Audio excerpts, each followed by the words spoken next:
ഫൈസലാണ് അവിടെ ഉചിതം എന്നുള്ളത് കൊണ്ട് ഫൈസലിനെ നമ്മൾ പിന്തുണ കൊടുത്തു. അവിടുത്തെ ബ്രാഞ്ച് കമ്മിറ്റിയും ലോക്കൽ കമ്മിറ്റിയും തീരുമാനിച്ചത് അവിടെ ഫൈസലിന് പിന്തുണ കൊടുക്കാൻ വേണ്ടിയാണ്. ജമാഅത്ത് ഇസ്ലാമിയെ നമ്മൾ 1-ാം വാർഡിൽ പിന്തുണച്ചിട്ടില്ല. കുന്നിപ്പുഴയിൽ LDF സ്ഥാനാർത്ഥിക്ക് കിട്ടിയത് 1 വോട്ടല്ല 60 വോട്ട് കിട്ടിയതായി local committee secretary Mansoor. Firoz Khan ആയിരുന്നില്ല LDF സ്ഥാനാർത്ഥിയെന്നും ഫൈസലിനെയാണ് സ്ഥാനാർത്ഥിയായി നിർത്തിയതെന്നും മൻസൂർ. 1-ാം വാർഡിലെ കാര്യമെന്ന് പറയുന്നത് അവിടെ നിലവിൽ നമ്മളെ സ്ഥാനാർത്ഥി ഫൈസലായിരുന്നു. രണ്ടാമത് ഫിറോസ് എന്ന് പറയുന്നത് DYFIയുടെ മേഖലാ കമ്മിറ്റി മെമ്പറാണ്, പാർട്ടി മെമ്പറാണ്. അവർ താമസിക്കുന്നത് നായാടിക്കുന്നത്താണ്. രണ്ടു കൂട്ടരും നിലവിൽ നോമിനേഷൻ കൊടുക്കാൻ സാധാരണ ഒരാള് തള്ളിയാൽ മറ്റൊരാള് എന്നുള്ള നിലയിൽ നമ്മൾ സ്വാഭാവികമായിട്ടും വരും. അതിനുശേഷം നമ്മൾ പത്രിക ഫിറോസിന്റെ പിൻവലിച്ചില്ല എന്നുള്ളതൊരു യാഥാർത്ഥ്യമാണ്. പക്ഷേ പൂർണ്ണമായിട്ടും ആ പ്രദേശത്തുള്ള ആളുകളെ എന്നുള്ള നിലയിൽ അവിടുത്തെ ബ്രാഞ്ച് കമ്മിറ്റിയും ലോക്കൽ കമ്മിറ്റിയും തീരുമാനിച്ചത് അവിടെ ഫൈസലിന് പിന്തുണ കൊടുക്കാൻ വേണ്ടിയാണ്. ആ ഫൈസലിന് പിന്തുണ കൊടുക്കുകയും 60ഓളം വോട്ട് ഫൈസലിന് അവിടെ കിട്ടിയിട്ടുണ്ട് എന്നുള്ളത് യാഥാർത്ഥ്യമാണ്. ഈ യാഥാർത്ഥ്യബോധം മനസ്സിലാക്കാതെ ചില ആളുകളെല്ലാം എന്തെല്ലാം പറയുന്നതിനനുസരിച്ച് കൊണ്ടാണ് ഇവിടുത്തെ പത്രമാധ്യമങ്ങൾ ഏറ്റെടുക്കുന്നത്.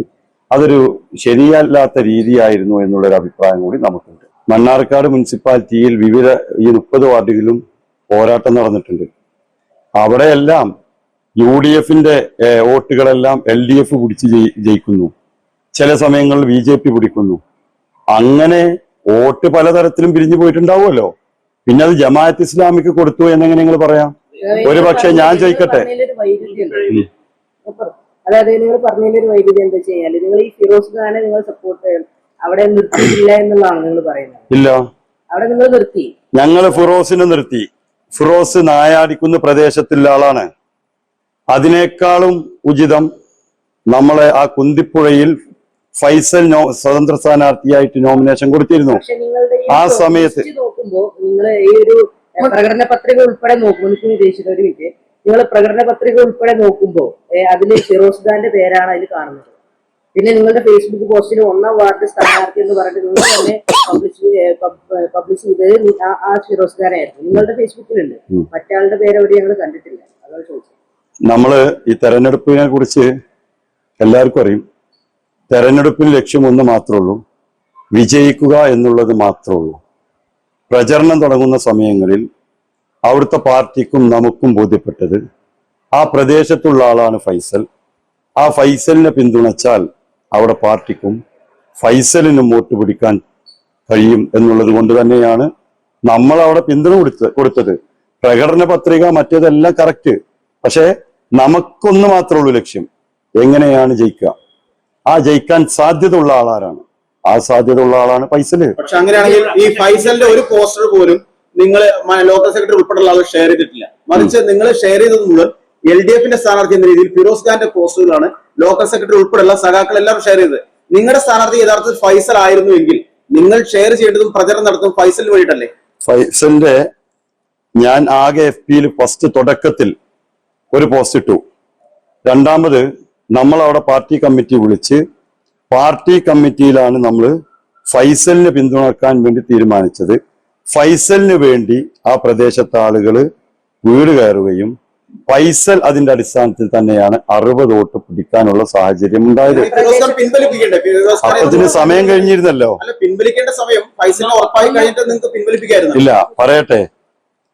ഞാൻ നേരത്തെ പറഞ്ഞു, ഇതായി പ്രചരണം തുടങ്ങുന്നതിന് മുമ്പായി നമുക്ക് ഫൈസലാണ് അവിടെ ഉചിതം എന്നുള്ളത് കൊണ്ട് ഫൈസലിനെ നമ്മൾ പിന്തുണ കൊടുത്തു.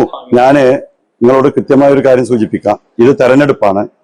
ഈ തെരഞ്ഞെടുപ്പിൽ പല വമ്പന്മാരും കോട്ടയിൽ നിന്ന് തോറ്റുപോയിട്ടുണ്ട്. ആ വോട്ടുകൾ എവിടെ പോണു? ഒന്നുമില്ലെങ്കിൽ UDFിലേക്ക് പോകുന്നു. അല്ല, പാർട്ടി വോട്ടുകൾ പോകുന്നത് പാർട്ടി കേന്ദ്രങ്ങളിൽ പാർട്ടി തോറ്റില്ലേ? പാർട്ടി കേന്ദ്രങ്ങളിൽ പാർട്ടി തോറ്റല്ലോ. അപ്പൊ അത് പാർട്ടിയുടെ വോട്ട് അപ്പുറത്ത് പോകുകൊണ്ടാണല്ലോ പാർട്ടി തോൽക്കുന്നത്. മറ്റൊരു കാര്യം ചോദിക്കാനുള്ളത്, നിങ്ങൾ ജമാഅത്ത് ഇസ്ലാമിയെ അവിടെ സപ്പോർട്ട് ചെയ്തിട്ടില്ല എന്ന് തന്നെയാണ് പറയുന്നത്. അതിലെന്താ സംശയം? അങ്ങനെയാണെന്നുണ്ടെങ്കിൽ ജമാഅത്ത് ഇസ്ലാമിയെ പിന്താങ്ങിയത് CPM ഒരു മെമ്പറാണെന്നാണ് ബ്രാഞ്ച് അംഗമാണെന്നാണ് പറയപ്പെടുന്നത്. അത് നമ്മളെ ശ്രദ്ധയിൽ പത്രത്തിൽ കാണുമ്പോഴാണ് പെട്ടിട്ടുള്ളത്. അത് കഴിഞ്ഞ ദിവസം നമ്മൾ കമ്മിറ്റി കൂടി അത് പരിശോധിച്ച് അത് അങ്ങനെയായിരുന്നു എങ്കിൽ ഉചിതമായ തീരുമാനം പാർട്ടി എടുക്കുമെന്നുള്ളതിൽ സംശയം വരാൻ ഫൈസൽ ഈ LDF-ന്റെ ലാബിൽ മത്സരിക്കാൻ താല്പര്യമില്ല എന്നുള്ളൊരു വാർത്ത വരുന്നു. അങ്ങനെ എന്തെങ്കിലും ഉണ്ടായിട്ടുണ്ട്? ഒന്നും ഉണ്ടാവില്ല. ഫൈസൽ ഇപ്പം പറയുന്നത് എനിക്ക് LDF ഇടതുപക്ഷ ജനാധിപത്യ മുന്നണിയുടെ പേരിൽ മത്സരിക്കാൻ താല്പര്യമില്ല, അതുകൊണ്ടാണ് സ്വതന്ത്രമായിട്ട് മത്സരിക്കുന്നത് എന്നൊരു കിംവദന്തി വരുന്നുണ്ട്. അല്ല, അതെനിക്കറിയില്ല. അതിപ്പോ നിങ്ങൾ പറഞ്ഞപ്പോഴാണ് ഞാൻ കേൾക്കുന്നത്. അല്ല, അതിനെ കുറിച്ച് ഇല്ലല്ല, അങ്ങനെ ഒരു പാർട്ടിയെ പ്രതിസന്ധിപ്പെട്ടിട്ടില്ല. തെരഞ്ഞെടുപ്പിന്റെ തലേ ദിവസം വരെ പത്രങ്ങളിൽ ഉൾപ്പെടെ സ്ഥാനാർത്ഥിയുടെ പേര് ഫിറോസ്ഖാന്റെ പേര് വന്നിട്ടുണ്ട്. LDF സ്ഥാനാർത്ഥി ഫിറോസ്ഖാനാണ് പറഞ്ഞത്. എന്തുകൊണ്ട് പാർട്ടി അതിൽ പരസ്യമായി തിരുത്താൻ തയ്യാറായില്ല? അത് സ്വാഭാവികമായിട്ടും നമ്മൾ ഉണ്ടാക്കിയ ഫസ്റ്റ് ഉണ്ടാക്കിയ ഫ്രെയിം അത് തന്നെയാണ് എല്ലാ പത്രക്കാരെത്തും അവസാനം വരെയും ഉണ്ടാവുക. ആ ഫ്രെയിം ഓടി എന്നല്ലാതെ നമ്മളതിലൊരു മറ്റു കാര്യങ്ങളിലേക്ക് നമ്മൾ പോയിട്ടില്ല. ഇപ്പോഴും നമ്മൾ പറയാം, ജമാഅത്ത് ഇസ്ലാമിയെ നമ്മൾ 1-ാം വാർഡിൽ പിന്തുണച്ചിട്ടില്ല. മറ്റു കാര്യങ്ങളെല്ലാം ഇവര് പല പ്രദേശങ്ങളും വിചാരിച്ചതുപോലെ വിജയം കൈവരിക്കാത്തത് കൊണ്ട് LDF-ന്റെ മുകളിലേക്ക് ഇത്തരം ആക്ഷേപങ്ങൾ ഉന്നയിക്കുക എന്ന് മാത്രമാണ്. പോളിംഗിന് മുമ്പെയാണ് നിങ്ങൾ ഇത് പറയുന്നതെങ്കിൽ ജനങ്ങൾക്കൊരു വിശ്വാസം വരുമായിരുന്നു. ഇത് കഴിഞ്ഞ റിസൾട്ട് വന്നതിന് ശേഷം നിങ്ങളുടെ വോട്ട് മുഴുവൻ ജമാഅത്തെ ഇസ്ലാമിയുടെ വെൽഫെയർ പാർട്ടിക്ക് പോയി എന്ന് വ്യക്തമായ തെളിവ് വരുമ്പോൾ അപ്പോൾ പറയുന്ന ഒരു ഉടായ്പ ന്യായം മാത്രമായിട്ടല്ലേ ജനങ്ങൾ ഇത് കാണുന്നു? പോളിംഗിന്റെ മുമ്പ് എങ്ങനെയാണ് ഞങ്ങൾ ജമാഅത്തെ ഇസ്ലാമി പ്രഖ്യാപിച്ചൂടെ? ഞങ്ങൾ സ്ഥാനാർത്ഥി ഫൈസലാണല്ലോ. അല്ല, നിങ്ങളൊരു കാര്യം മനസ്സിലാക്കേണ്ടത്, പോളിംഗ് ചെയ്യുന്നതിന് മുമ്പ് എങ്ങനെയാണ് ഞങ്ങൾ ഇത്തരം കാര്യങ്ങൾ പറയാം? ഞങ്ങൾ പറഞ്ഞിട്ടുണ്ടല്ലോ, ഞങ്ങൾ ഫൈസലാണ്. അവിടുത്തെ പാർട്ടി കമ്മിറ്റികളിലെല്ലാം ഫൈസലിന് പിന്തുണ കൊടുക്കണമെന്ന് ഞങ്ങൾ പാർട്ടി കമ്മിറ്റികളെല്ലാം കൃത്യമായി പറഞ്ഞിട്ടുണ്ട്. പാർട്ടി ബ്രാഞ്ച് കമ്മിറ്റിയിലും പാർട്ടി ലോക്കൽ കമ്മിറ്റിയിലെല്ലാം ഞങ്ങൾ തീരുമാനം എടുത്തുകൊണ്ട് തന്നെയാണ് ഫൈസൽ. പിന്നെപ്പോ നിങ്ങളെ ഒരു വോട്ട് ചെയ്ത ആള് പറഞ്ഞത് അവിടെ അങ്ങനെ ഉണ്ടായിട്ടില്ല എന്ന് പറയുന്നു. അല്ല, അങ്ങനെ ഞാൻ ചോദിക്കട്ടെ, അയാൾ മാത്രമല്ലല്ലോ UDF വലിയ തോതിലുള്ള ആക്ഷേപം ഉന്നയിച്ചല്ലോ. അപ്പൊ ആ ആക്ഷേപങ്ങളെല്ലാം അവരുടെ പ്രധാനപ്പെട്ട വാർഡുകൾ പോയപ്പോൾ ജമാഅത്ത് ഇസ്ലാമിയുമായി കൂട്ടുകെട്ട് കച്ചവടം നടത്തി എന്നാണ് അവർക്ക് പറഞ്ഞ് പിടിച്ചു നിൽക്കാനുള്ള ഒരു മാർഗമായിട്ടാണ് ഞാൻ അതിനെ കാണുന്നത്. ഞാൻ ചോദിക്കട്ടെ, LDF ജമാഅത്തെ ഇസ്ലാമിക്ക് പിന്തുണ കൊടുത്തിട്ടില്ല. മനുഷ്യരല്ലേ, ചിലപ്പോ തെറ്റുപറ്റും, അത് സഹജം. BJP റാലിയിൽ LDF സ്ഥാനാർത്ഥിയായ അഞ്ജു ഡാൻസ് കളിച്ചത് തെറ്റ്. ബോധ്യം വന്നപ്പോൾ അത് തിരുത്തിയെന്നും CPM Mannarkkad local secretary Mansoor. സാധാരണക്കാർക്ക് പലിശരഹിത വായ്പാ പദ്ധതികളുമായി ആക്സിസ് ക്രെഡിറ്റ് കോഓപ്പറേറ്റീവ് സൊസൈറ്റി.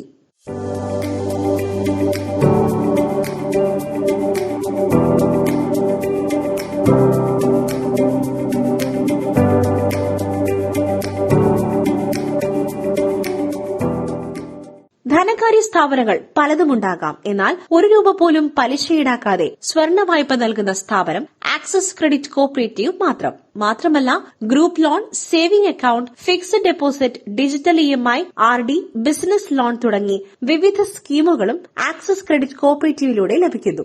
ഇത്തിരി പൊന്നിന് ഒത്തിരി മൂല്യം എന്ന ആപ്തവാക്യവുമായാണ് സ്ഥാപനം പ്രവർത്തിക്കുന്നത്. നിങ്ങളുടെ നിക്ഷേപങ്ങൾ സുരക്ഷിത കരങ്ങളിലാണെന്ന് ഞങ്ങൾ ഉറപ്പു നൽകുന്നു. കൂടുതൽ വിവരങ്ങൾക്കായി 9446589554 9446589545 എന്നീ നമ്പറുകളിൽ ബന്ധപ്പെടാവുന്നതാണ്.